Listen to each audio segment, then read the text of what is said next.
Would the Treasury Minister, pursuant to his written response on the 25th of June in Tynwald, A, what was the reason for the loan extension, B, what legislation was used regarding the extension to the loan, and C, what was the schedule of capital repayments during the revised terms of the loan?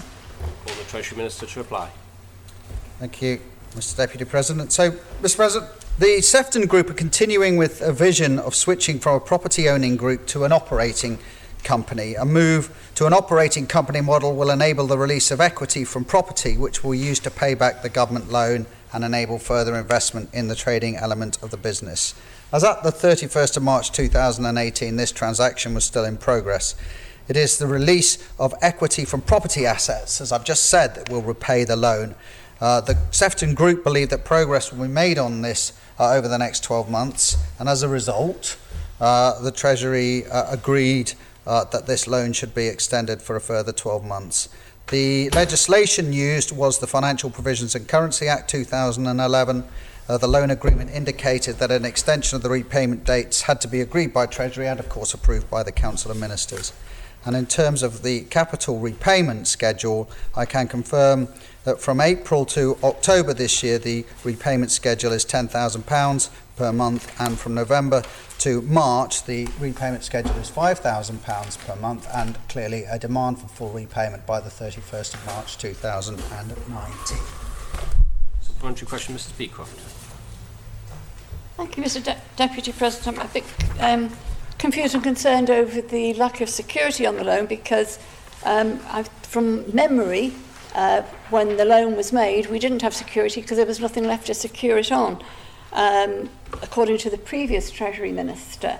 And I'm just wondering what property the current Treasury Minister is referring to, and he says that we're relying on the release of property assets to repay the loan. Treasury Minister to reply.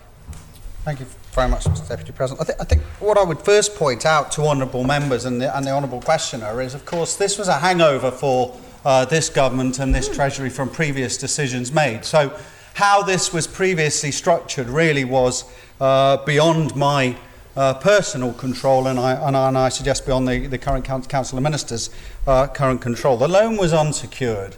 The bottom line is that having made that decision, which I leave honourable members up to whether they agreed with or disagreed with some years ago, we're left in a position to effectively engage, I would suggest now responsibly, with the Sefton Group.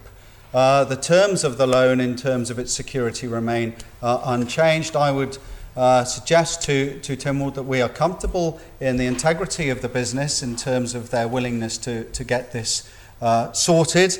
A major part of the overall structure that was put in place at the time, obviously, of course, in terms of the Middlemarch site, etc., has now been resolved, and funds have been recovered. And clearly, given the explanations from the Sefton Group about how they are intending to release equity from their properties and the timescales needed to do so, Treasury and approved by the Council of Ministers felt it was appropriate that due consideration was given to assisting the business in the way, given these decisions that have already been taken previously, and I believe that in the circumstances that were presented to us, we're continuing to act responsibly to ensure that this matter reaches a successful resolution.